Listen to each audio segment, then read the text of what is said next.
Welcome back. Well, today I am joined by Manny Armendariz, who is here on behalf of United. Well, Manny, thank you for joining me. Nice to see you. Lisa, it's my pleasure to be here like always, and I hope I can inform our members of what's going on. Thank you.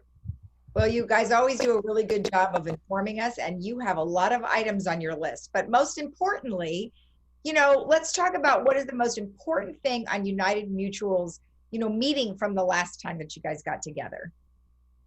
I believe the major accomplishment we did at this last meeting was to pass a resolution to bring us in compliance with Code Section 5515. And that code requires that it does allow borrowing by the operating fund from reserves. However, there's a protocol you must follow to do that. And United has been doing this for years without following the protocol. So we had a meeting in May, which was the first reading. And in that meeting, in following the protocol, we announced the meeting. We identified the subject to be covered. And it also requires that in the resolution, you identify the amount to be borrowed, what the funds are to be used for, how the funds are to be paid back, and what the source of those funds will be. And as I said before, this is the first time this has come before the board, although it's been happening. At the time of the May meeting, the latest financial report that we've seen was for March. And that showed that the amount of that at that time was a little over $6 million. So that resolution contains 6.1 million in it. Unfortunately, some directors and a number of members were all upset over that because first they thought this was an additional authorization above what is already borrowed. And also they were going to set the source of repayment there to cover that. So in the May meeting, and the Globe has this a little bit wrong, it refers to a correction. It's not a correction. It's that for the June meeting, the latest financial statement showed that the amount still owed and paid down was still over $4 million.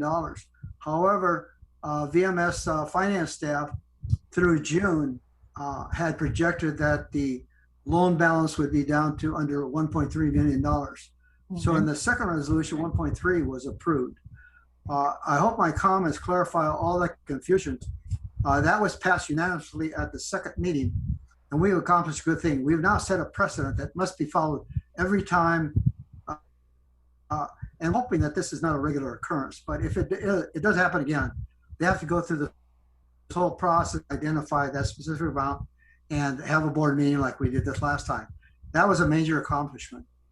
Yeah, well, and as you mentioned, those numbers are pretty significantly different. And so obviously you want to make sure everybody's on the same page with that. So good job on that one for sure. Now, another important issue is that you have an assembly bill that you want to talk about. Yes, this came up, this was passed in 2000 and became effective January 2021. I meant first 2020, it was passed. Became effective January 2021. And it changed the subletting rules for HOAs. And prior to now, before the bill was passed, the amount of subletting in any senior communities was limited to 20%. Has now been increased to 25% of the units. Also, in addition to that, United had a rule where you could not sublet your unit until after close of escrow on it. And a lot of times that was misinterpreted.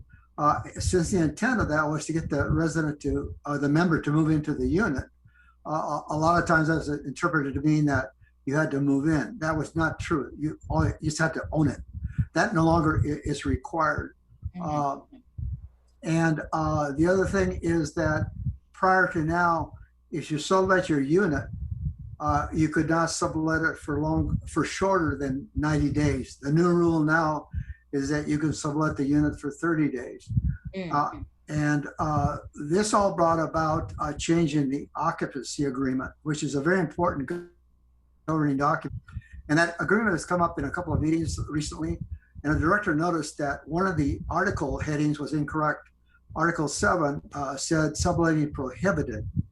And that has now been corrected to say subletting conditionally permitted. Okay. So we think we're now totally compliant with the changes required by AB 3182. Oh, okay, great. Now subletting, is it popular? Yes, it's more popular in Third than it is in United. We have 6,323 units. United, Third has a little over 6,000. And my understanding in United is we have about 8% of the units that are let. Whereas, and the difference here is that the members in United are shareholders of the corporation. So they inhabit their units under a lease. So when they lease a unit out, it's a sublease.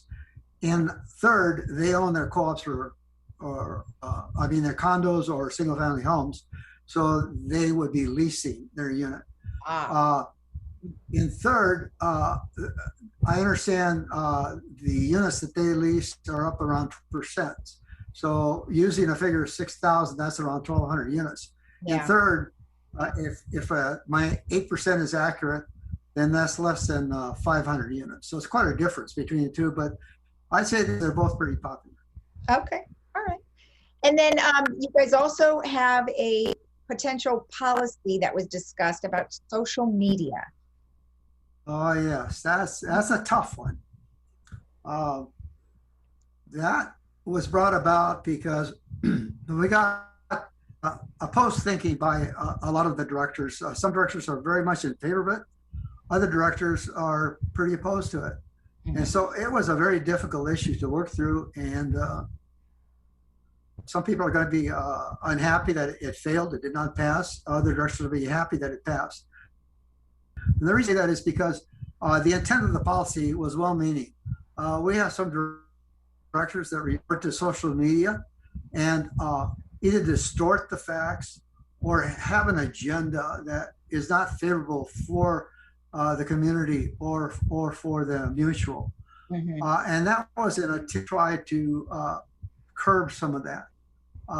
Unfortunately, the problem with that is that it had too many restrictions, and I was not in favor of it for the simple reason that I'm a retired CPA and I think I know how to state facts and stick to the truth.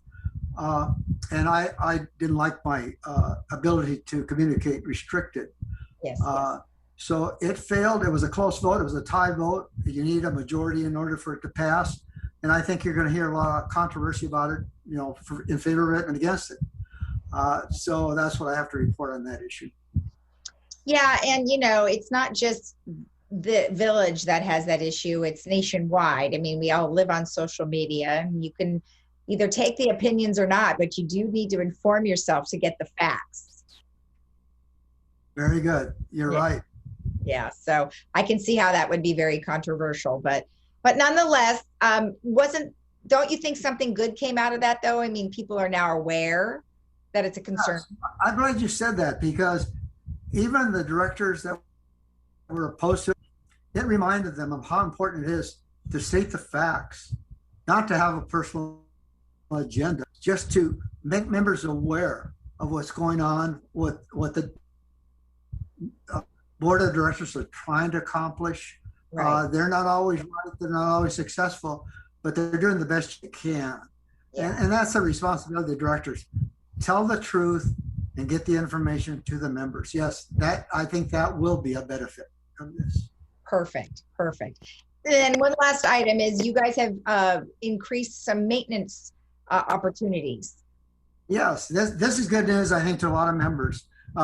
We have 2 lists of maintenance services that are provided by the our maintenance department. One of them is work that the mutual is responsible for, certain maintenance items, such as if your sewer line gets, call it your waste line, gets plugged, they'll come out and clear it for you, no cost. But our other services, excuse the response to the member. And they added 8 items, excuse me, they added 8 items to provide more convenience to the member. 2 of them that I can remember off the top of my head. One is they'll replace bulbs inside the unit, which a lot of times are difficult for members to do.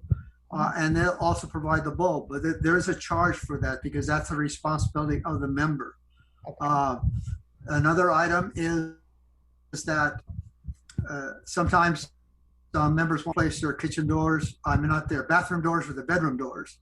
And again, here, as a convenience to maintenance and construction will do that, but there is a charge for that. And also, the member must provide the door or pay for the door. So those are good news. And the Globe had a good article in the paper about that, and it lists the 8 items.